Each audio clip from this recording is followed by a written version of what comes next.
Bueno, mis amados, hoy vamos a empezar nuestro estudio con la epístola a los Colosenses.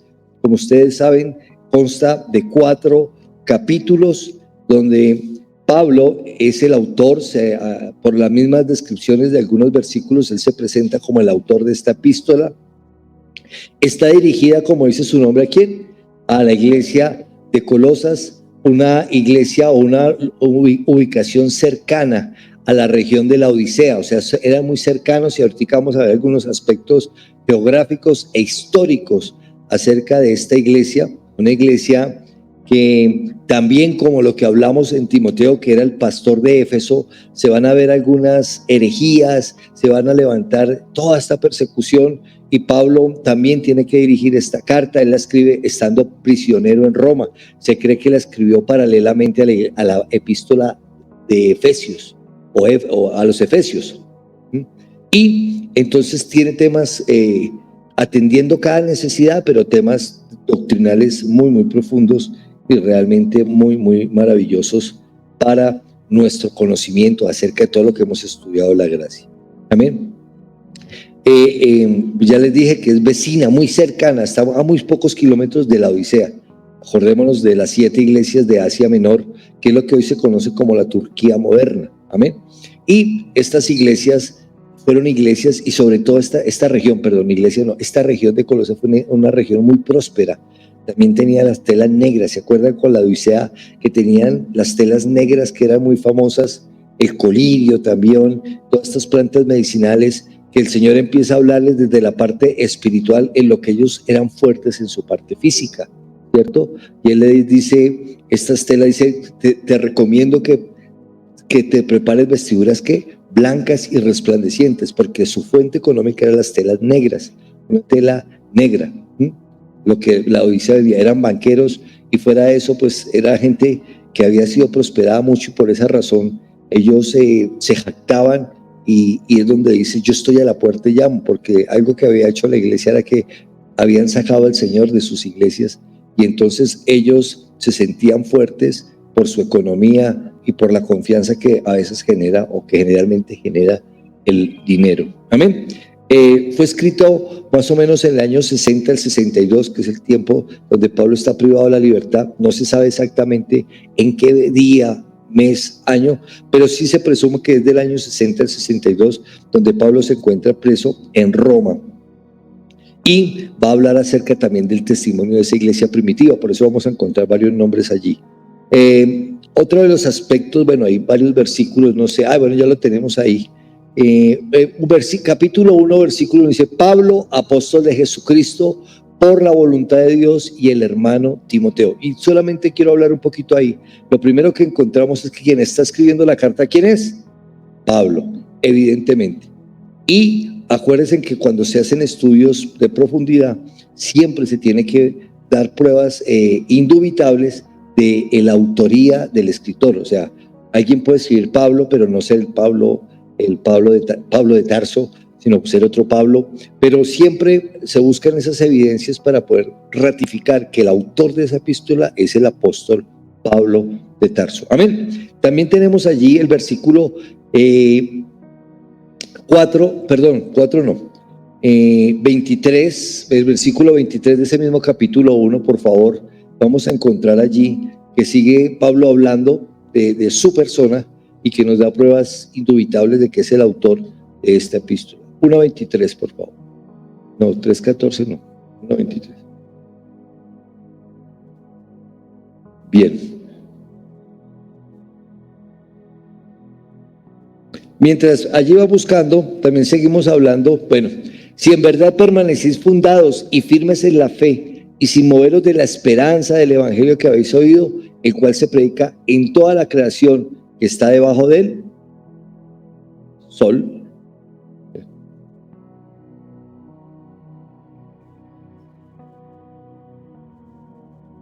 Del cielo, del cual yo, Pablo, fui hecho ¿qué? Ministro. Es lo mismo que comienza ahorita Pablo diciendo en su versículo 1, yo, Pablo, ministro ¿de quién? De Jesucristo.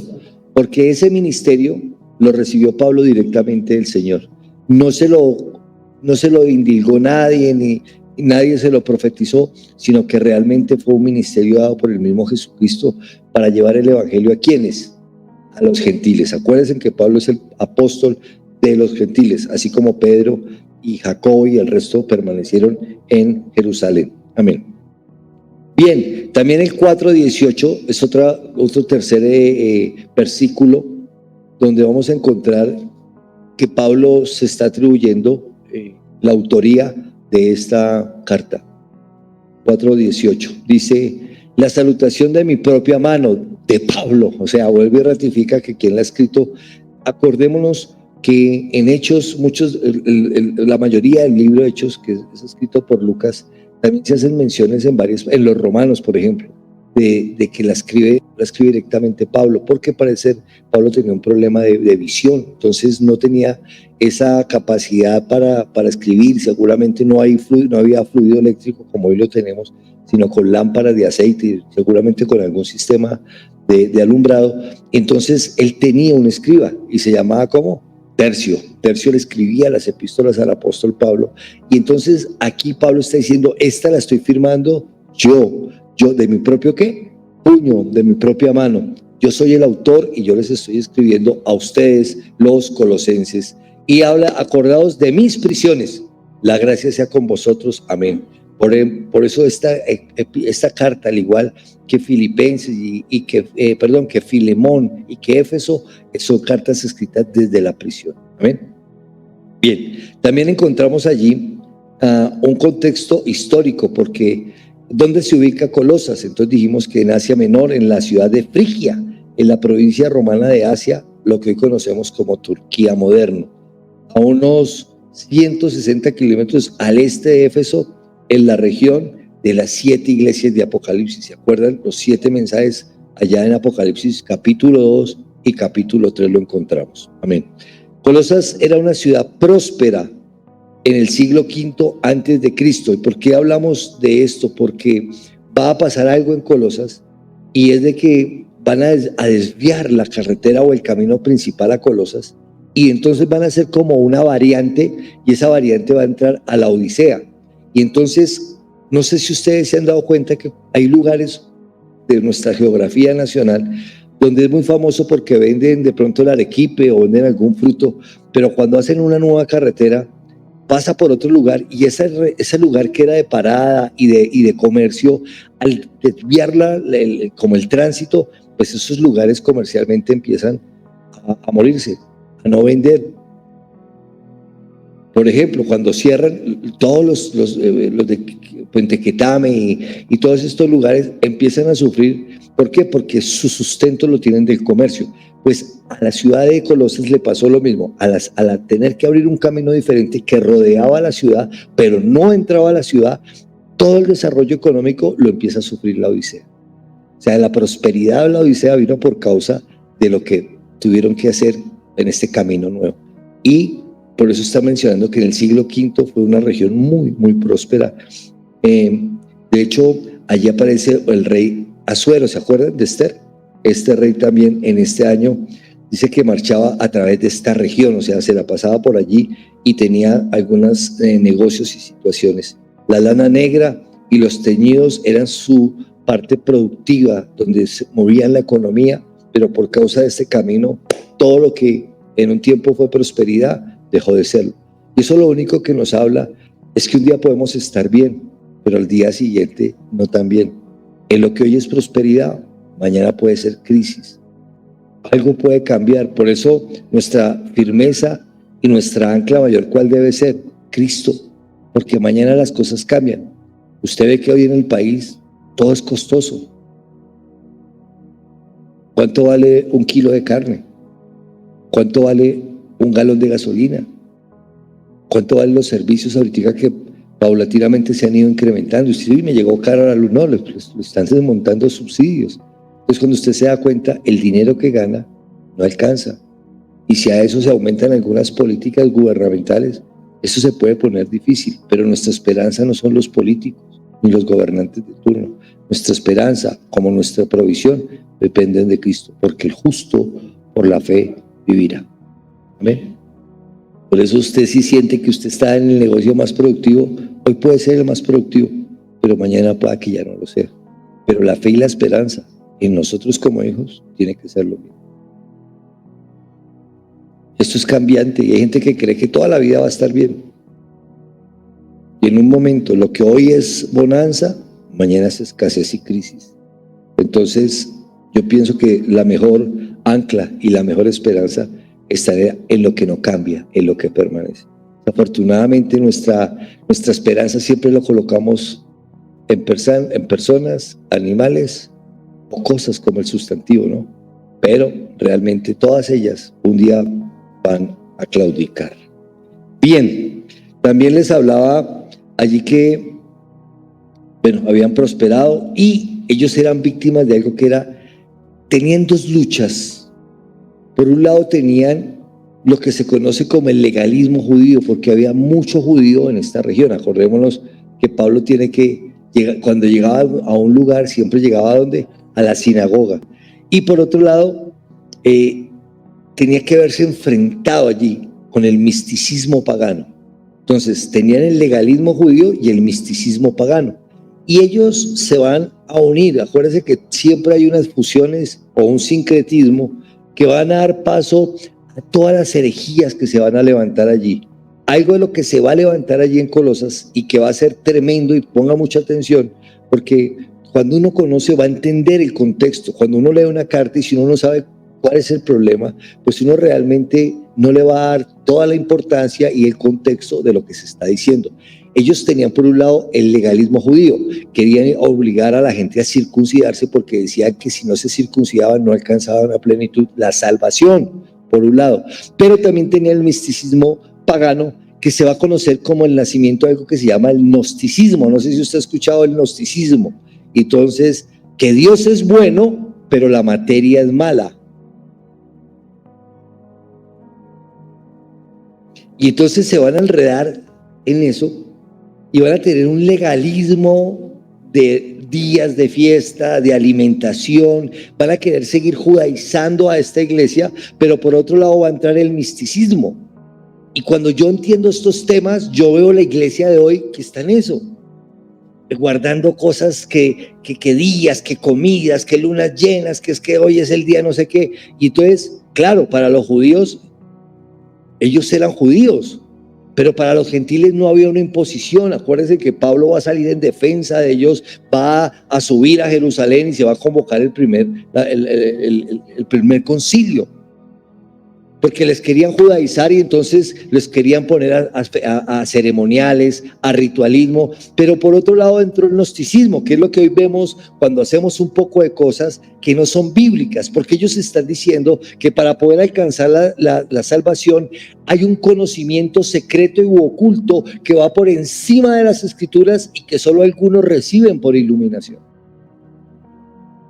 Entonces hoy vemos gente que supuestamente tiene más revelaciones, tiene más sueños, los pseudos apóstoles, pseudos profetas, y entonces se salen de la palabra para inventar una serie de cosas que no están aquí y que muchos en su desconocimiento, en su ignorancia y en su apasionamiento terminan haciendo, sucumbiendo. Entonces usted ve hoy cigarrillos con unción, sacos con unción y muchas cosas que vienen del gnosticismo. Es esto mismo que se estaba enfrentando allí en Colosas y de lo cual Pablo tiene que salir allí a tratar este tema. De hecho, como dato curioso, Pablo nunca fue a Colosas.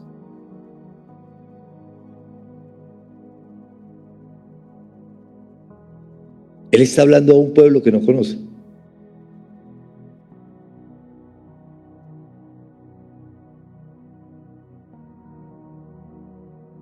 La iglesia de Colosas comenzó durante el ministerio de Pablo en Éfeso. Allí Pablo dura por espacio de 2 años en Éfeso. ¿Se acuerdan cuando lo vimos en Hechos? Hechos 19. El cual duró, 3 años. Su fundador no fue Pablo, quien nunca había estado ahí. Por favor, capítulo 2, versículo 1. Vamos a leer allí para darnos cuenta algo que Pablo va a mencionar con respecto a esto. Capítulo 2, versículo 1. Y luego volvemos al 1, versículo del 5 al 7, para saber y entender quién es el fundador de esta iglesia. Dice, porque quiero que sepáis cuán gran lucha sostengo por vosotros y por los que están en la Odisea y por todos los que nunca ¿qué? Han visto mi rostro. Sabían de Pablo, pero no le conocían. Y a diferencia de hoy, pueda que usted no vaya a un lugar, pero puede hacer una videollamada, o hay una fotografía, o por internet usted dice, le envío una foto de fulano de tal. Allí no lo conocían, solo sabían del testimonio del apóstol Pablo. Vamos al capítulo 1, por favor, versículos 5 y 7. Y mire lo que dice allí. A causa de la esperanza que os está guardada en los cielos, de la cual ya habéis oído por la palabra verdadera del evangelio. 6. Que ha llegado hasta vosotros, así como a todo el mundo, y lleva fruto y crece también en vosotros, desde el día que oíste la gracia de Dios en verdad. Mire el énfasis que está haciendo Pablo. ¿De qué está hablando Pablo allí? De la gracia, de la esperanza, de las buenas nuevas. No los conocía, no les está hablando del infierno, de que todo era un acabose y que los juicios que venían ya. No, les está hablando de esperanza, porque ese es el evangelio de la gracia. Versículo 7. ¿Cómo lo habéis aprendido de quién?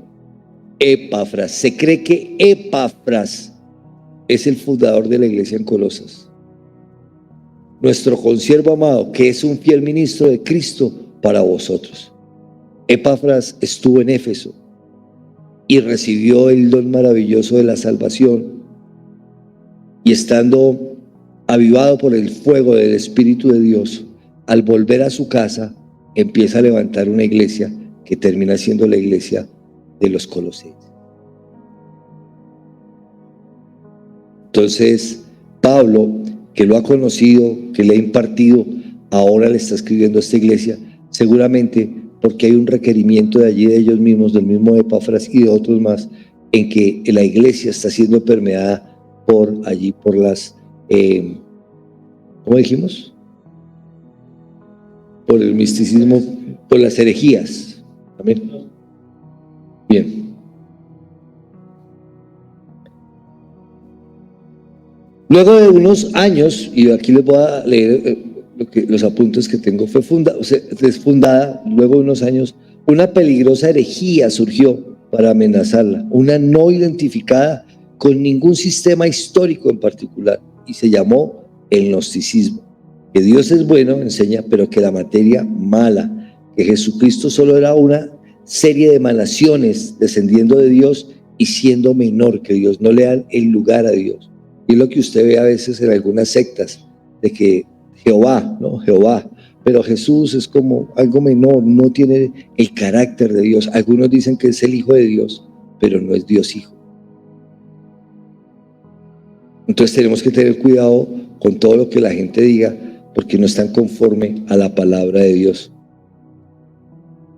Y que un secreto conocimiento que estaba por encima de las Escrituras era necesario para ser iluminado y para la salvación. También el judaísmo pagano, como la necesidad de circuncidarse. Entonces, si yo le digo que usted necesita recibir algo fuera de las Escrituras para que realmente usted sea salvo, porque usted recibió escarcha, o porque usted recibió sueños, o porque no, nosotros creemos y la fe es en nuestros corazones. Amén. Y dice que viene por el oír y viene como por resultado de la palabra de Dios. Entonces, cuando nosotros entendemos esto, nadie puede decir, ayer, por ejemplo, ayer, alguien de los privados de la libertad me decía, pastor, yo tuve alguna vez como un encuentro en un sueño con el Señor y estoy triste, nunca más lo volví a tener, porque yo no he sido bueno. Entonces él le atribuye los sueños y las cosas buenas ¿a qué? A su conducta, a su hacer. Entonces yo le hice una pregunta y le dije, bueno, está bien, cuando tú recibiste ese sueño, ¿tú eras bueno? Y me dijo, no, estaba mal. Y dije, entonces, porque si usted había sido bueno y lo recibió, de pronto hay mérito, pero siendo malo lo recibió, ¿qué le hace pensar que ahora no lo recibe por no ser bueno? ¿Cierto? Porque siempre estamos pensando y creyendo de que nosotros recibimos es por nosotros y no por su gracia, no por su favor, no por su bondad, no por su misericordia, no por su amor. Hermano, ahora sí Dios me va a dar porque me estoy portando bien. No, eso no es cierto. Porque usted no le da más comida al hijo que se porta bien y menos al que se porta mal. Usted sirve igual. Porque usted es papá.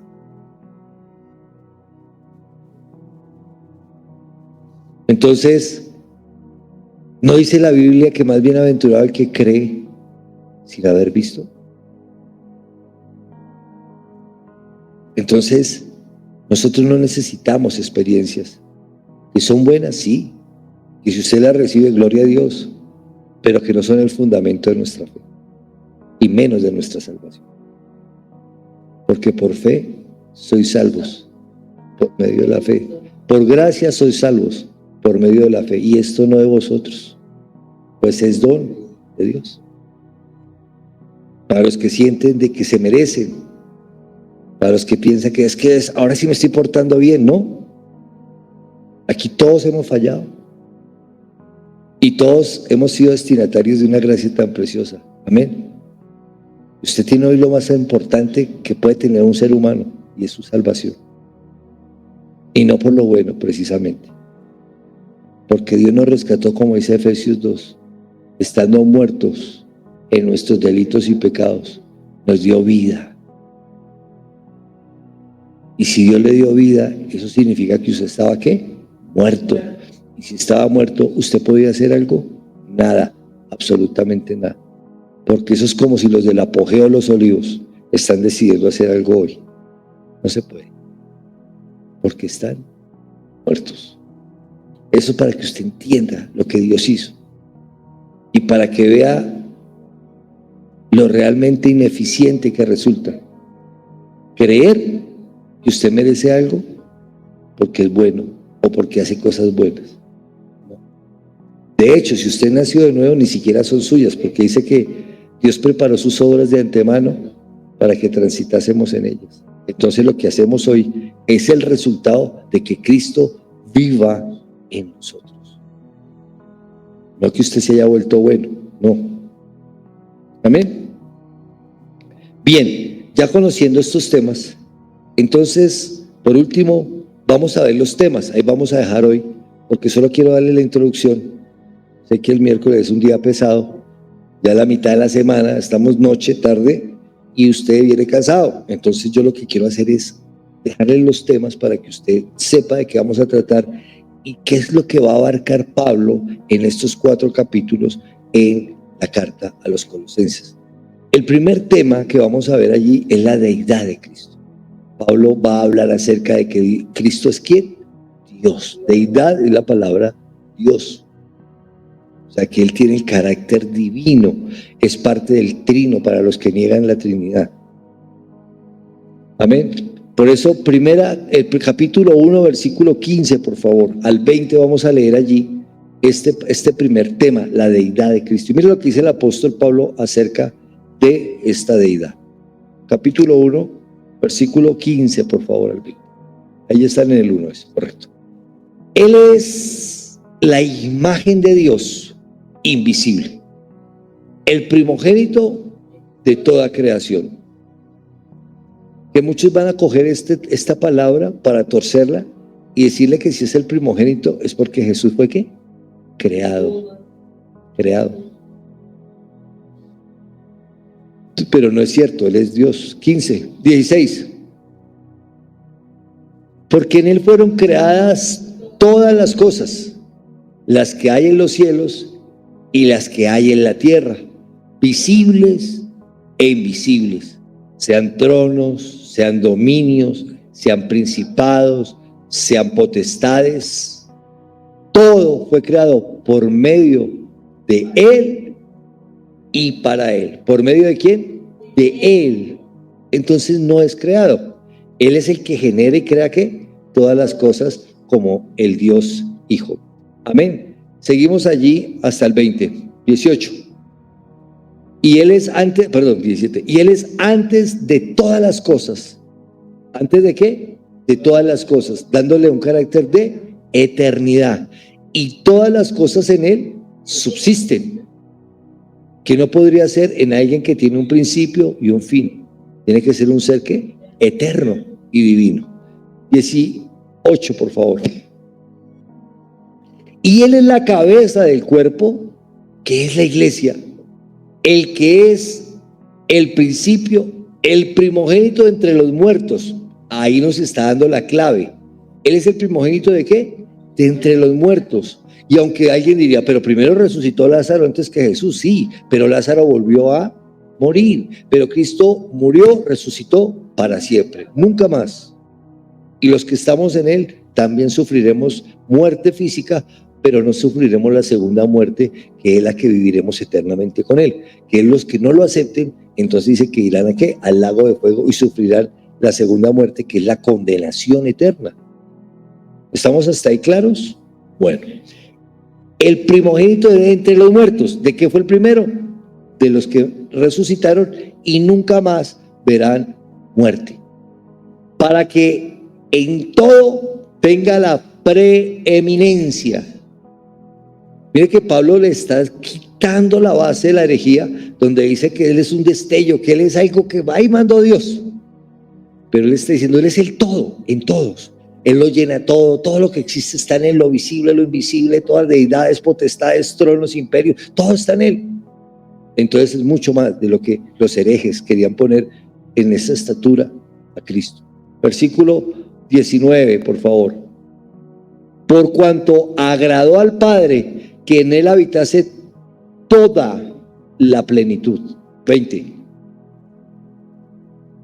Y por medio de Él reconciliar consigo todas las cosas, así las que están en la tierra como las que están en los cielos, haciendo la paz mediante la sangre de su cruz. Mire la descripción que Pablo está haciendo de esa deidad. Dígame, ¿qué duda podemos tener de que Cristo es Dios? Para los que dicen que no lo es, o que solamente fue un enviado y un ungido, pero no es Dios. ¿Lo es? Todo está en Él. Amén. El segundo tema que vamos a tratar en esta epístola será la reconciliación. Y comenzamos ahí mismo en ese 1, vamos de ahí hasta el 23, en ese mismo capítulo. Versículo 21, ya lo leímos aquí, que para reconciliar, ¿no? Aquí y arriba. Y a vosotros también, que erais en otro tiempo extraños, y enemigos en vuestra mente, haciendo malas obras, ahora os ha reconciliado. Ustedes han escuchado el ministerio de la reconciliación que nos fue dado, pero que primeramente, ¿quién nos reconcilió? Él. Si hoy tenemos entrada al lugar santísimo, hablando de lo que representaba allí en el arca, pero que era sombra del verdadero, es que hoy tenemos entrada ¿a quién? Reconciliados. El enojo ha sido quitado y nosotros hemos vuelto a tener lugar en la casa de papá. Y a vosotros también que erais, 22, por favor. Vamos hasta el 23. En su cuerpo de carne, por medio de la muerte, para presentaros santos y sin mancha e irreprensibles delante de Él. ¿Cómo nos va a presentar? Santos. ¿Pero quién hace eso? ¿Nosotros o lo hace Él? Esa es su justicia. Si en verdad permanecéis fundados y firmes en la fe, y muchos cogen esto, así como cogen lo de la primogenitura para decir que Él fue creado, muchos cogen este versículo a simple vista para decir que se pierde ¿qué? La salvación. Porque quien está nacido de nuevo pues permanece firme. Y esto no de nosotros, porque también es un don de Dios. Y sin moveros de la esperanza del evangelio que habéis oído, el cual se predica en toda la creación que está debajo del cielo, del cual yo, Pablo, fui hecho ministro. ¿Ven? Una cosa es el que es nacido de nuevo y otra cosa es el que no lo es. Pero el que lo es, ¿qué tiene? Vida eterna. Y el Padre lo presentará justificado por medio de su sacrificio. Amén. Pero si alguien no lo es, entonces dice, no, ya, hoy sí, hoy mañana no, hoy sí, hoy pequé, ya hoy no, mañana hice algo bueno, hoy sí. Hoy. Realmente la persona no ha nacido nuevo, sencillamente. Redención, tercer tema. Entonces estamos diciendo la deidad de Cristo, la reconciliación y ahora la redención. En el mismo capítulo 1 volvamos al versículo 13 y 14.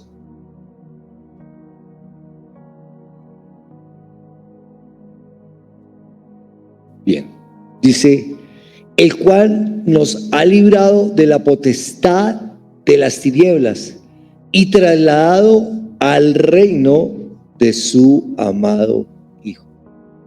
¿Qué ha hecho? Nos ha librado. ¿Nos librará? Nos ha librado. O sea que es una realidad que yo hoy que disfruto.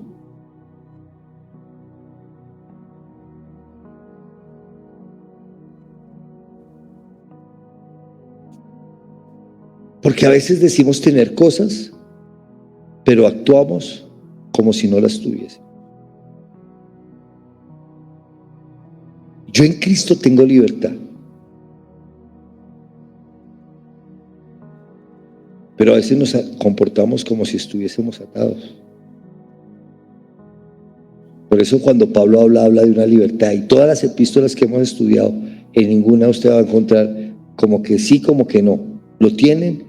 Cuando en Efesios comiences, estamos bendecidos con toda bendición espiritual en los lugares celestiales juntamente con Cristo. ¿Cuándo? ¿Cuando vayamos al cielo o desde ya? ¿Ven? O sea que esto lo tenemos ahora y lo disfrutamos ahora en santidad y en piedad. Yo lo tengo ya. Yo tengo libertad en Él, porque Él me ha dado esa libertad. Versículo 14. En quien tenemos ¿qué? Redención por su sangre, el perdón de pecados. ¿Saben qué significa la palabra redención? O redimir. Cambiar. Cuando dice redime tus tapas por un vaso, usted lleva sus tapas y por esas tapas le entregan un vaso. Acabamos de leer en el 13 que nos trasladó del reino de las tinieblas al reino de su Hijo amado. Entonces nos redimió. ¿Cómo nos redime? Con su sangre. Yo derramo mi sangre, pero a cambio ellos pasan al reino del Padre. ¿Ven? Entonces eso es lo que tenemos en Cristo. Hoy estamos viendo todo lo que realmente Pablo les va a dar un tratado aquí hermoso a ellos de la convicción y la esperanza que es en Cristo Jesús. Capítulo 3, seguimos hablando de la redención, versículo 9 al 11, para profundizar un poquito en este punto de la redención. Pablo les está hablando de todo lo que realmente tenemos en Cristo Jesús. Porque la epístola, hay unas que tienen unos énfasis preciosos. Colosenses es la revelación del misterio oculto de todos los tiempos. ¿Que es quién? Cristo. Entonces, Pablo se va a centrar en esta iglesia porque la herejía que había allí era que Cristo era menor que Dios. Entonces, ¿a él quién nos va a revelar a través de esta epístola? A Jesucristo. Así como cuando usted lee Efesios, se va a dar cuenta que todo lo que ella abarca es el misterio de Cristo, que es la iglesia. Por ejemplo, Filemón, la esencia de Filemón es el comportamiento y la actitud cristiana. ¿Cómo debemos comportarnos? Restaurando, ¿cierto? Reconciliando, que hace Pablo con Onésimo, lo reconcilia con Filemón, le paga, lo sustenta, el rescate no el de Cristo, sino ese que le dice, y lo que deba yo ponlo a mi cuenta. Entonces es nuestro actuar como cristianos. Nosotros somos agentes de reconciliación o somos los que formamos los tierreros.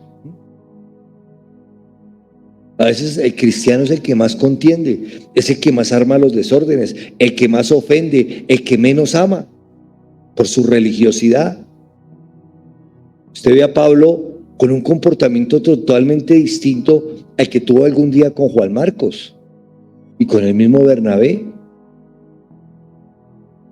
Entonces, cada una de las epístolas tiene un énfasis. Así como los evangelios, cada uno tiene un énfasis. Cada vez ponen al Señor uno como la línea regia, otro como la línea biológica. Cada uno le da uno como Señor, otro como siervo. Lo mismo pasa aquí. Cada epístola del apóstol tiene un énfasis. Colosenses, todo lo que se va a centrar es en el misterio oculto de todos los tiempos, es Cristo. Amén. Bien, ahí estamos en el 3, capítulo 9. No mintáis los unos a los otros, habiéndoos despojado del viejo hombre con sus hechos, versículo 10. Y revestidos del nuevo, el cual conforme a la imagen del que lo creó, se va renovando hasta el conocimiento pleno,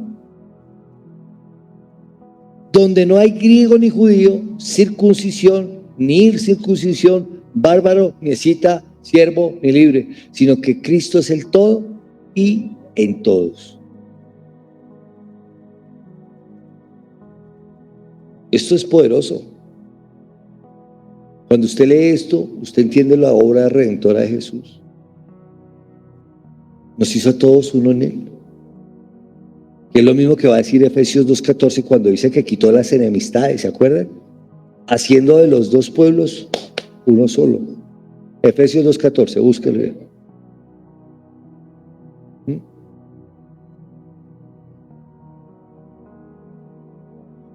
Y entonces Él es nuestra paz. En Él somos libres, en la libertad que Cristo nos llamó.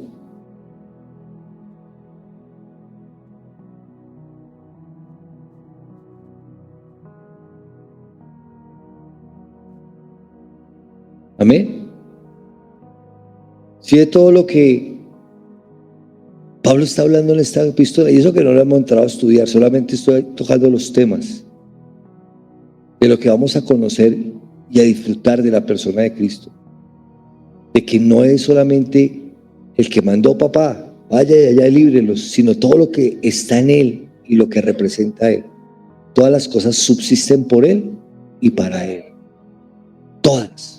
Lo visible, lo invisible, los reinos, las potestades, todo.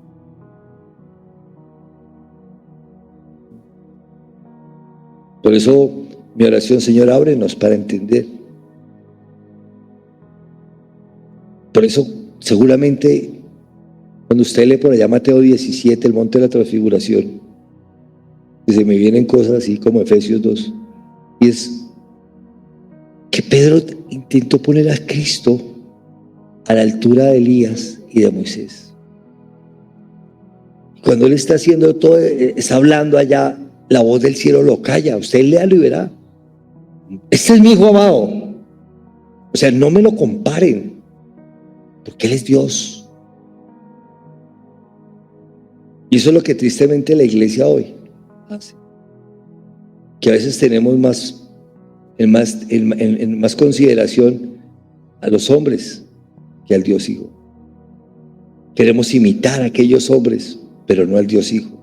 Queremos la estatura de los hombres, pero no del Dios Hijo. Hablamos más de los hombres que del Dios Hijo.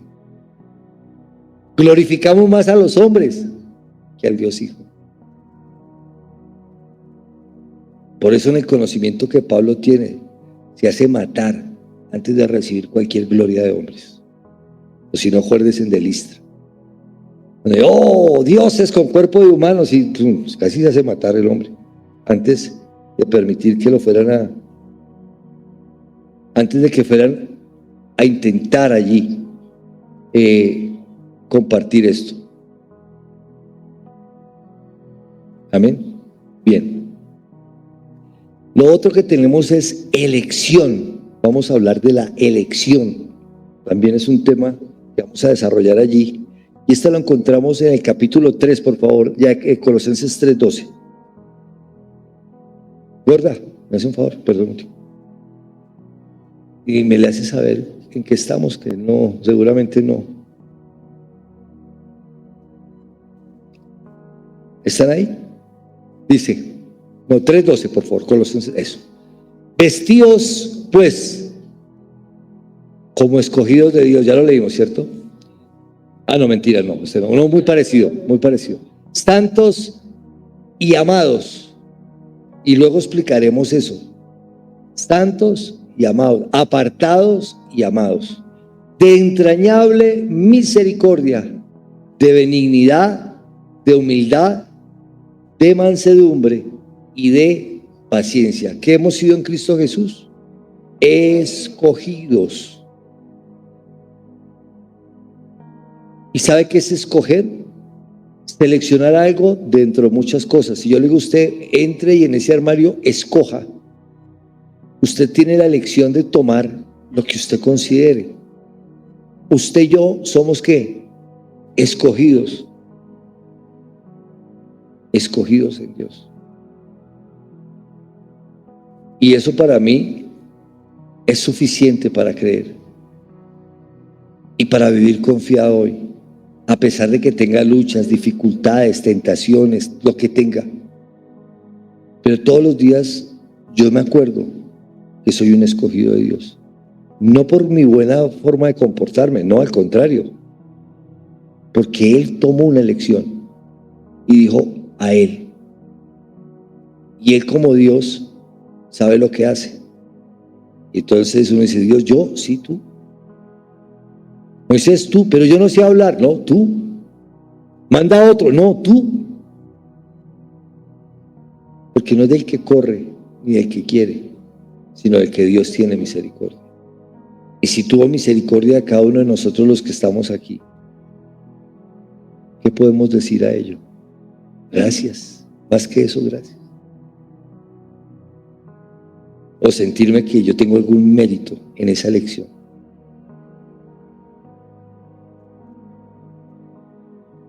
Porque a veces hacemos cosas como si Dios tuviera que darnos las gracias. Y en nuestro gnosticismo cristiano, lo llamo yo, que no existe, pero es una especulación. Queremos torcerle el brazo a Dios para que Él haga lo que nosotros queremos. Cuando al final de cuentas lo único que Él va a hacer y con lo único que está comprometido es con su propósito, no más.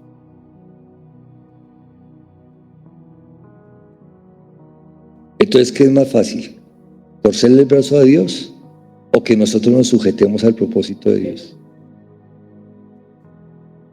Y entonces ahí todo fluye, todo fluye. Pero mientras querramos nuestra voluntad, vamos a pasar días difíciles. Lo otro, ahí mismo, en ese 13, déjalo ahí por favor. Vamos a hablar del perdón. Entonces, ¿Cristo qué es? Perdón, reconciliación, mira lo que estamos hablando, redención y elección. Soportándoos unos a otros y perdonándoos unos a otros. Si alguno tuviera queja contra otro, de la manera, y entonces viene el ejemplo, que Cristo os perdonó, así también hacedlo vosotros. ¿Qué recibimos de Cristo? Perdón. Y como destinatarios de ese perdón, nosotros ahora estamos en la obligación de extenderlo a los demás. Y el ejemplo es Cristo. Pues, que es que no quiero perdonar, que es que me hizo daño. Tin. Colosenses 3:13. Perdone como Él perdonó.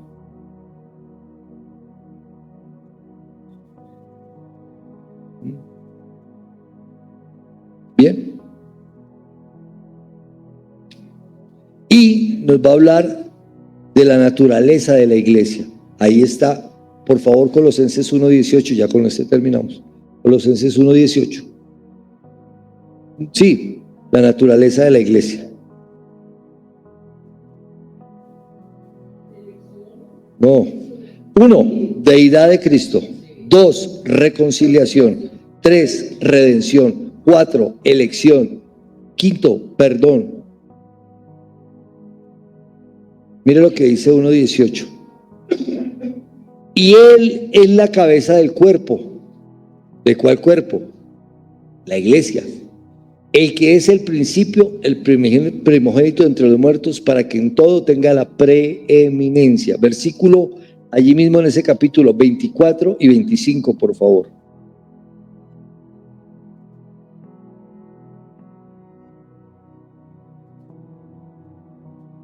Ahora me gozo en lo que padezco por vosotros, y cumplo en mi carne lo que falta de las aflicciones de Cristo por su cuerpo, que es la iglesia.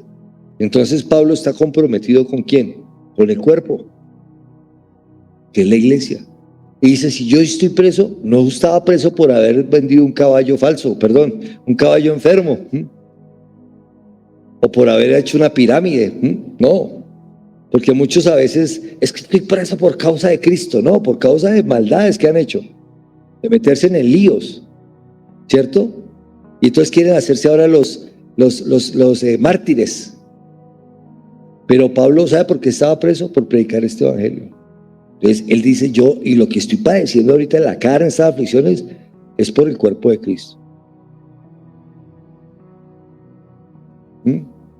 Tanto que un día dice, me quisiera hacer anatema por causa de mis paisanos, de mis hermanos en la carne, los judíos, para que ellos recibieran y yo perderlo, para que ellos lo recibieran y lo aceptaran, entendieran, pero eran duros de servir. 24, 25, por favor. De la cual fui hecho ministro, ¿de quién? De la iglesia, según la administración de Dios que me fue dada para con vosotros. ¿Quiénes eran vosotros? La iglesia, para que anuncie cumplidamente la palabra de Dios. Capítulo 2, versículo 19, por favor.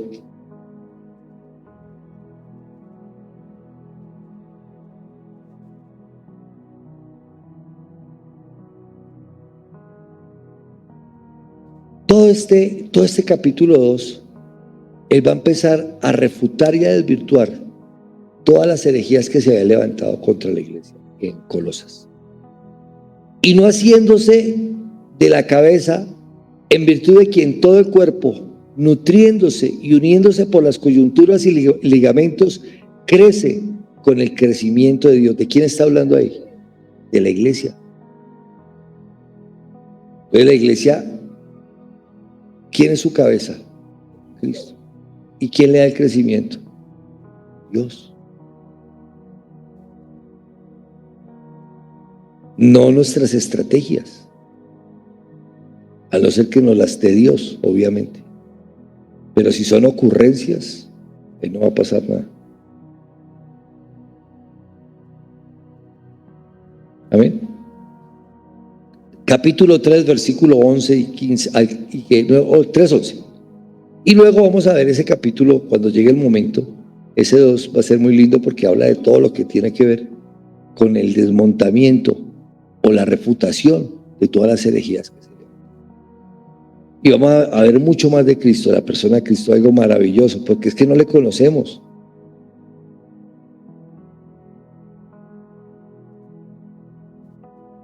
Solo entendemos la salvación, pero nos falta mucho entender realmente lo que tenemos en Él y de lo que disfrutamos hoy en Él por herencia. Donde no hay griego ni judío, esto ya lo hemos leído, pero mírenlo allí lo que estamos hablando. Circuncisión ni incircuncisión, bárbaro ni cita, siervo ni libre, sino que Cristo es el todo y en todos. Amén. Mira, hoy pasa algo. Y es que hay algunas iglesias, por ejemplo, que tienen, al igual que el mundo, tienen sectorización. Entonces, la iglesia fulana de tal que apoya a las negritudes. Apoyamos a los desvalidos de los indígenas. Y entonces, al igual de lo que hoy vemos a nivel político, de que se levantan organizaciones y entonces, pobrecito, porque son minorías y tenemos que ampararlos. Y en ese sectarismo, lo que hacemos es división. Cuando un hermano de raza negra se convierte, yo no vengo a hablar de las negritudes, sino que ese hermano se convierte en mi hermano, en hijo de él. Si un indígena recibe a Cristo en su corazón, no por ser indígena, tengo que hablar de la iglesia de los indígenas, sino que ese hermano se convierte automática y sencillamente en mi hermano por la fe. Entonces, muchos han cogido posturas políticas dentro del cuerpo de Cristo. Y Pablo les dice, si es griego, si es judío, porque acuérdense que los judíos tenían su raye, dicen los muchachos, con los samaritanos, por ejemplo. Dice, no, todos en él somos ¿qué? Iguales. Hombres, mujeres, libres, esclavos, todos tenemos libertad en él. Entonces no tomamos posturas, sino que todo el que recibe a Cristo inmediatamente se constituye en hermano nuestro, en el cuerpo de Cristo. Este pedazo de cuerpo es de las negritudes y este pedazo de cuerpo de Cristo es de los indígenas. Imagínense. No, todos somos uno, negro. Entonces usted va a ver movimientos, yo he escuchado de ellos. Somos defensores de la paz y los resguardos indígenas, entonces tienen enfoques y a veces dejan de predicar el evangelio por empezar a hacer política. Bien, y el versículo 15, y ahí terminamos por hoy. Y la paz de Dios gobierne en vuestros corazones, a la que asimismo fuisteis llamados en un solo cuerpo. ¿De quién está hablando? De la iglesia. Todo lo que he hablado lo último es de la iglesia. Y sed agradecidos. Si en algo tenemos que ser agradecidos, es que hoy somos parte de un cuerpo, de su cuerpo, donde la cabeza es Cristo. Y esto por elección, por escogencia, reconciliados, perdonados y redimidos. Y eres la cabeza de todo lo que existe. Y por él subsiste. Y fuera de él no hay nada. Y el único que predicamos y el único que hablamos, de él. Aquí no hay hombres, aquí no hay personajillos, aquí no hay nada. Toda la gloria, la honra y el honor le pertenecen a Cristo. Si usted quiere ver a alguien, es que tiene un sí, llegó el ungido, ningún ungido, el ungido es él. Y entonces por ungidos es que los roban y los asaltan y los envuelven en fábulas, en historietas, en cuentos de viejas, en misticismo y en gnosticismo, sin darnos cuenta. En sesiones de hipnotismo casi, porque lo que menos se traza es la palabra y se viven de los shows. Todavía vivimos eso. Legalismo y misticismo juntos, gritando, saltando, rompiendo cosas, lo mismo que hacían ellos, porque hay un poder superior. Y alguna vez yo escuché, hace muchos años, yo lo creí en su momento, alguien dijo en una predicación, dijo, y es que el libro de Hechos, yo después miré y no, eso no es cierto, termina en una coma, o sea que es porque nosotros lo escribiremos nosotros, la iglesia de Jesucristo. O sea, él quería un capítulo adjunto, cuando lo revelado está aquí y está completo. Además de que dice la Biblia que nadie le puede ni añadir ni quitar. Entonces, bien hereje era el tipo. Y uno, amén, amén, vamos a escribir el nuevo capítulo. Fernando Gaitán, en paz descanse. No, el Espíritu Santo ya escribió lo que era para nosotros. Ahora lo que tenemos que hacer es cumplirlo, obedecerlo, vivirlo. Entonces usted ve herejías de un tipo, de un nivel, dice lo nivel Dios, que es que el ungido tal tuvo un sueño, es que el ungido tal recibió la orden de hacerle no sé qué, es que el ungido, y entonces terminamos haciendo cola por ahí para cosas que no están aquí, y lo que tenemos aquí no lo conocemos. Eso es lo triste. Por eso sigamos estudiando, sigamos conociendo su palabra y sigamos glorificando y honrando al único que es digno. Amén. Padre, te damos gracias, Señor, en esta noche por esta tu palabra, por permitirnos comenzar, Señor, el estudio de Colosenses, donde te pedimos que tú cada día, Señor, cada capítulo, cada versículo, Padre, tú nos abras el entendimiento, nos permitas conocer, Señor, esa deidad de tu Hijo, todo lo que hemos recibido por causa de él, el perdón, la reconciliación, el lavamiento, la justificación, todas las cosas, Padre, que por escogencia, Señor, y esto no es nuestro, sino tuya, porque es tu escogencia. Nosotros no te escogimos a ti, tú nos escogiste a nosotros y nos amaste y nos apartaste, Señor, para ser parte de este glorioso cuerpo en el cual tú eres la cabeza, en el cual tú eres, Señor, allí, la piedra angular. Por eso, gracias por este libro, porque sé que seguirá ampliando nuestro espectro acerca de nuestro Señor Jesucristo, para amarle, para servirle y para cada día, Padre Santo, poderle adorar y exaltar, porque Él es el único digno de toda alabanza, de toda exaltación. A lo sumo fue exaltado, dice tu palabra. Hoy te damos gracias, Señor, como terminaba diciendo allí el apóstol a los Colosenses, y dad gracias. Gracias te damos por hacernos parte de este maravilloso cuerpo, por ser parte de esta familia gloriosa, por allí, Señor, llamarnos de nuestros pecados en el estado vegetativo de muerte en el cual nos encontramos espiritualmente, y darnos el soplo, el aliento, el hálito de vida para constituirnos, Señor, en hijos tuyos, para darnos un lugar, Señor, en tu mesa, para allanar el camino que estaba allí vetado y darnos entrada confiadamente a tu trono de gracia y de misericordia. Gracias, Señor, porque hoy podemos ver con claridad mucho más allá, Señor, de lo que en otro tiempo, entre sombras, en medio allí de tinieblas, Padre Santo, veíamos. Pero gracias te damos por la persona de nuestro Señor Jesucristo. Te alabamos y te bendecimos y te damos gracias por todos aquellos que también, Señor, nos ven, que también hoy están entendiendo un poco más acerca de la persona gloriosa de nuestro Salvador, nuestro Señor Jesucristo. Te alabamos y te bendecimos en Cristo Jesús, Señor nuestro, y te damos gracias. Amén y amén.